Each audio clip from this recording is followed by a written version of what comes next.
eBay Motors has parts for new cars, new parts for old cars, and new parts for cars about as old as I am. eBay Motors has over 122 million parts. That's insane.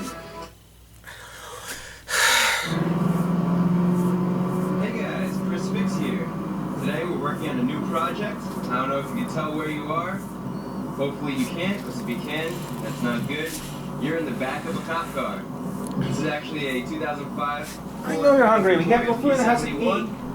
Just picked it up for my buddy who is a police officer, and we're converting it from a normal Crown Victoria to a police car. We picked this up for a great price, but it does need some work, and the few things that we're going to do in this video today are going to increase the value significantly, let alone make the car look a lot better. So let's take a look at this Crown Vic. So we have a 2005 Ford Crown Victoria. This is a P71, which means it's upgraded for the police. It has an upgraded suspension, heavy-duty alternator, bigger radiator, oil and transmission coolers. The ECU is tuned differently to allow for tighter shift points. There's an upgraded torque converter. It has upgraded brakes, upgraded rear differential gears. This is a 327:1 gear ratio. It gives you quicker off-the-line acceleration. We have a special pursuit rated aluminum drive shaft. To handle high-speed driving, there's a stainless steel dual exhaust without resignators, which sounds awesome. And then there's a fire suppression system in this 2005 P71. So those are most of the upgrades included in the police package. Let's go check out the interior. On the interior of the car, we have front cloth bucket seats with a brake in the middle, even though the shifter is found on the steering column. This allows for adding a center console, which the police use for a radio, computer, and other police gear. Above the center console area is a classic map light police use to do paperwork in the vehicle. On the dashboard we can see the speedometer goes to 140 miles per hour and the speedometer is calibrated and certified. The rear has vinyl seats, which makes it easier to clean, and the rear door is only open from the outside, so if you're a criminal, you can't get out.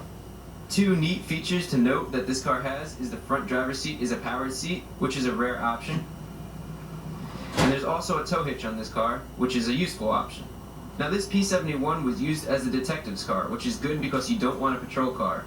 Even though this one has 100,000 miles, if you have a patrol car, that doesn't tell the true story because patrol cars are used at idle a lot. So the mileage might be 100,000 miles, but the hours on the engine is potentially a lot higher. As you can see with this car, we're missing the front grille and the headlights are filled with water and very hazy. In addition, the spotlight does not work. Now that you know what a P71 is, let's start Project Police Interceptor. In the first episode of Project Police Interceptor, we're going to put in new headlights and a grille, and fix the spotlight. So let's get started. We're trying to do this project on a budget, so these headlights are from PartsMax. They specialize in aftermarket parts and have great deals on headlights. Plus, they were able to ship these to me quickly. And then the grille we found in pretty much brand new condition at a local scrapyard that junks New York City taxis. They wanted $30 and we talked them down to 10. Just trade beans. If it won't work, I'm gonna be screwed. I was gonna get the grill from PartsMax too, but we lucked out and found a good one. So enough talking about the new parts. Let's get down to business. I'm gonna go show you how easy it is to transform the look of the car and significantly increase the value of the car. So to get access behind the grill, we need to take off this shroud right here, and this literally just comes right out just like that. They make it nice and easy for you, and then we have access to the headlights, as well as the grille mounting points. Let's go do the headlights first.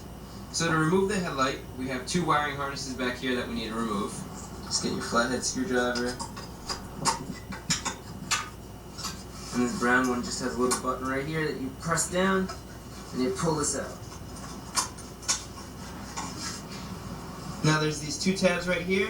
You just pull the tab straight up and that'll come out. Do the same thing for this one. Might help if you use the pliers. And then this headlight will come right out. Just like that. You can see the previous owner had moisture issues, so they used a bunch of silicone at the top. So we're going from this to that. The new headlights come with the high and low beam bulb, but we need to put in the yellow running light bulb. Just gotta remove that seal. So we're going to take out this bulb right here on these headlights, just turn it and wiggle it out. We'll grab our new headlight, get the bulb in, and then make sure you turn it. This one actually takes a decent amount of force, creates a nice seal so you don't get water in here. Now we can take our headlamp, slide this in. So we'll do this side first. put it through like that. I'm gonna slide this down, just like so. Might take some force to get it in there, but it locks right in place. Now we're gonna do the other ones. Same idea.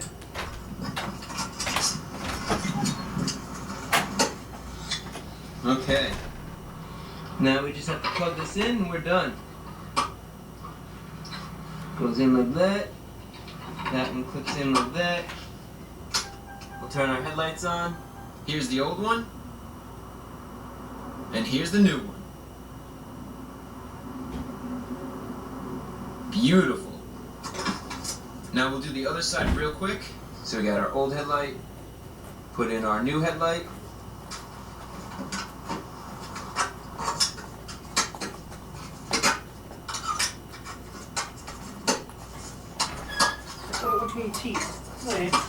And look at that, so much nicer already. Now let's get this grill on. So the grill is pretty simple. On the bottom, it clips in, and on the top, it bolts in. Here's the back of the grill, you can see, here's the bolts, and here's the bottom, here's the clips. So first thing we're gonna do, line it up, just like this. Good. Now looking from the back of the grill, if we look, you can see here, there are 1, 2, 3, and 4 bolt studs. And we have these nuts, and we go right on like that.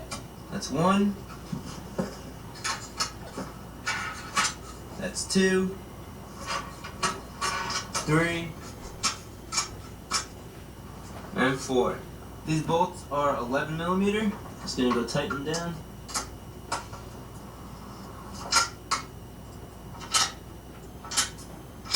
Good. All we have to do is get our little guard here. It slips right in.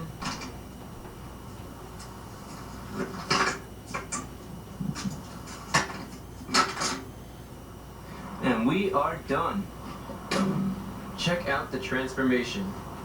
This is before, this is after. Let's see it one more time. Old beat up Crown Vic, cop car. Okay, with the transformation done, we have one more thing to knock off the list, and that is this broken spotlight. I'm gonna guess either the bulb is burnt out, or there's a wiring problem and we're not getting the 12 volts here. To find out, let's take it apart. The lens is held on by 3 Allen head screws.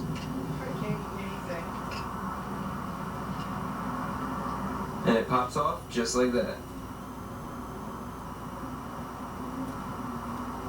So already I noticed something wrong. The red wire is supposed to be attached to a terminal in here, but all I see attached is the ground.